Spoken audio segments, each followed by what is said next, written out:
El corazón de Elena dejó de latir por un instante cuando vio aquel destello dorado en la mano del hombre que acababa de entrar al pequeño café. No era el brillo del oro lo que la paralizó, sino el grabado que alcanzó a distinguir desde su mesa junto a la ventana. Un sol y una luna entrelazados, exactamente como el anillo que ella misma había mandado hacer para su hijo Diego 30 años atrás, el día que cumplió 18 años. El mismo anillo que llevaba puesto la última vez que lo vio con vida. Elena había envejecido en silencio, cargando un dolor que ninguna madre debería conocer. Durante 3 décadas, había vivido en la incertidumbre más cruel que existe, esa que no te permite cerrar heridas porque nunca sabes si tu hijo está vivo o muerto, si piensa en ti o si te ha olvidado. Diego había desaparecido una noche después de discutir con ella sobre sus sueños de dejar el pueblo para buscar fortuna en la ciudad.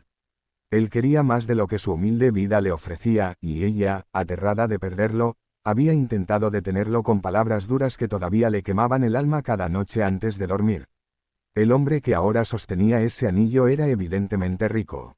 Su traje oscuro y perfectamente cortado, sus zapatos relucientes y la manera en que todos los empleados del café se apresuraban a atenderlo revelaban que era alguien importante.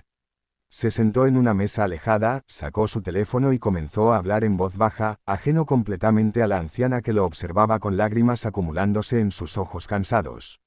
Elena sintió como sus manos temblaban al sostener la taza de café que ya se había enfriado. 1000 preguntas atravesaban su mente como relámpagos. ¿Cómo había llegado ese anillo a las manos de ese desconocido? ¿Qué le había pasado a Diego? Durante años había imaginado todo tipo de escenarios.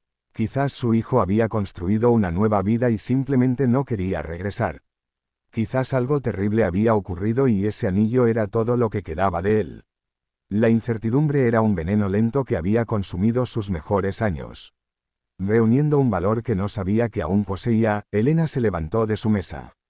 Sus piernas frágiles la llevaron hacia el hombre rico, y cuando estuvo frente a él, su voz salió quebrada pero firme. Le preguntó de dónde había sacado ese anillo. El hombre levantó la mirada, sorprendido por la interrupción. Su expresión inicial de molestia se transformó en confusión al ver las lágrimas en los ojos de aquella anciana.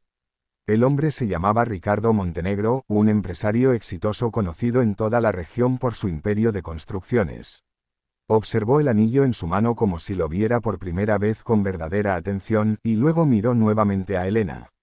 Algo en la desesperación de aquella mujer lo hizo detenerse antes de llamar a seguridad. Le pidió que se sentara y, con una mezcla de curiosidad y cautela, comenzó a escuchar su historia. Elena le contó todo. Le habló de Diego, de sus sueños, de aquella terrible discusión, de cómo su hijo había salido de casa con apenas una mochila y ese anillo que ella le había regalado diciéndole que la protegería siempre. Le habló de los años de búsqueda inútil, de los reportes policiales que nunca llevaron a nada, de las noches en vela esperando una llamada que nunca llegó. Ricardo escuchaba en silencio, y algo extraño comenzó a suceder en su interior. Aquel relato estaba removiendo recuerdos que él había enterrado profundamente. Cuando Elena terminó de hablar, Ricardo permaneció callado por un largo momento. Luego, con una voz que Elena no esperaba escuchar de un hombre tan poderoso, una voz cargada de emoción y arrepentimiento, comenzó a contarle su propia historia. Le dijo que él había encontrado ese anillo hacía 28 años en un callejón oscuro de la ciudad, junto a un joven que había sido asaltado y golpeado brutalmente. El muchacho estaba inconsciente, sangrando, y Ricardo, que en aquel entonces era apenas un adolescente de las calles sobreviviendo como podía, había tomado una decisión que lo había atormentado durante décadas. En lugar de ayudar a aquel desconocido, Ricardo había robado la poca plata que llevaba y ese anillo, dejándolo allí tirado. En su mente de muchacho desesperado y hambriento, aquello era supervivencia. Nunca supo qué le había pasado al joven. Huyó de allí asustado y siguió con su vida, eventualmente encontrando oportunidades que lo llevaron del hambre a la riqueza. Pero ese anillo siempre lo había acompañado, como un recordatorio silencioso de quién había sido y de la vida que había tomado para construir la suya propia. El rostro de Elena se transformó al escuchar aquello. El dolor en su pecho se intensificó hasta volverse casi insoportable. Ese había sido Diego, su hijo, herido y abandonado en una ciudad que había prometido devorar a los soñadores ingenuos. Preguntó con voz temblorosa qué había pasado después, si Ricardo sabía algo más. El empresario negó con la cabeza, con lágrimas que él mismo parecía sorprendido de estar derramando. Nunca había regresado a ese lugar. El miedo y la culpa lo habían mantenido alejado. Pero Ricardo Montenegro no había llegado a donde estaba siendo un hombre que huía de sus responsabilidades, al menos no en los últimos años. Aquella anciana frente a él representaba todo lo que él había tratado de olvidar sobre su pasado. Tomó su teléfono e hizo una llamada. Tenía contactos, recursos, y por primera vez en décadas sintió que debía usar todo su poder para algo que realmente importaba. Contrató investigadores privados, accedió a archivos de hospitales antiguos, movió cada pieza de influencia que poseía. Lo que descubrieron en las siguientes semanas cambió todo. Diego había sobrevivido a aquel ataque. Había sido encontrado horas después por una trabajadora social y llevado a un hospital público donde permaneció en coma durante 2 meses. Cuando despertó, había perdido la memoria. Sin identificación, sin el anillo que era su única conexión con su pasado, había sido registrado como Juan Méndez, un nombre genérico dado a los desconocidos. Con el tiempo, recuperó algunas memorias fragmentadas pero nunca pudo recordar de dónde venía o quiénes eran sus padres. Había construido una vida modesta como carpintero en un pueblo a 3 horas de donde Elena lo había esperado todos esos años. Ricardo llevó a Elena hasta aquel pueblo en su auto privado. El trayecto fue silencioso, cargado de una tensión que mezclaba esperanza y terror. Cuando llegaron a la pequeña carpintería, un hombre de casi 50 años estaba trabajando la madera con manos expertas. Tenía el cabello canoso y arrugas alrededor de los ojos, pero Elena lo reconoció inmediatamente.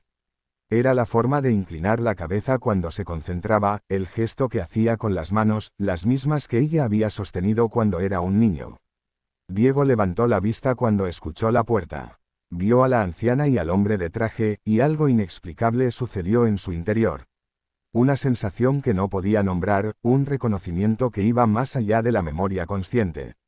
Elena pronunció su nombre con una voz rota por 3 décadas de ausencia, y las lágrimas comenzaron a caer libremente por su rostro. Se acercó lentamente, sacó de su bolso una fotografía vieja y desgastada de ambos juntos, y la sostuvo frente a él. Diego tomó la fotografía con manos temblorosas. Observó a aquel joven que era él mismo y a la mujer que ahora estaba frente a él, 30 años más vieja. Fragmentos de recuerdos comenzaron a emerger como olas, confusos pero cada vez más claros.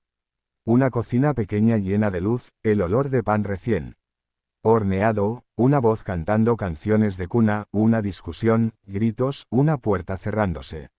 Y de pronto, como un dique rompiéndose, todo regresó. Cayó de rodillas llorando, y Elena se arrodilló con él, abrazándolo como no había podido hacer durante 3 décadas.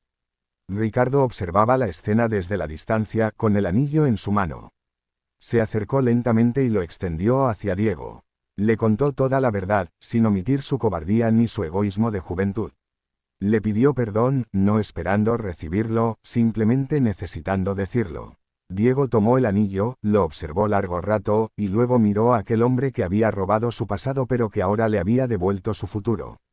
Le dijo que el perdón no borraba el dolor, pero que todos merecían la oportunidad de redimirse. Los meses siguientes fueron de sanación. Elena y Diego reconstruyeron su relación, llenando los vacíos de 3 décadas con historias, con perdón mutuo por palabras no dichas y tiempo perdido.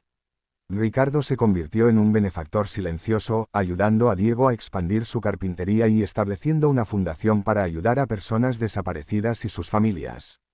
Pero lo más importante que hizo fue aprender que la verdadera riqueza no estaba en sus cuentas bancarias sino en la capacidad de enfrentar sus errores y hacer las paces con su pasado. Elena vivió sus últimos años rodeada del amor de su hijo recuperado, y cuando finalmente cerró sus ojos para siempre, lo hizo en paz, sabiendo que había vuelto a encontrar lo que creía perdido. Diego conservó el anillo como símbolo de que incluso los caminos más oscuros pueden llevarnos de regreso a casa. Y Ricardo aprendió que nunca es demasiado tarde para ser la persona que deberías haber sido desde el principio. Esta historia nos recuerda que el amor de una madre nunca se rinde, que nuestras acciones tienen consecuencias que pueden durar décadas, y que la redención siempre es posible para aquellos que tienen el valor de enfrentar su pasado. Cada uno de nosotros carga con decisiones que hemos tomado, pero también con la oportunidad de hacer el bien hoy. Si esta historia te conmovió, te invito a que compartas este mensaje de esperanza. Dale me gusta a este vídeo y suscríbete al canal para más historias que tocan el corazón y nos recuerdan que nunca debemos perder la fe.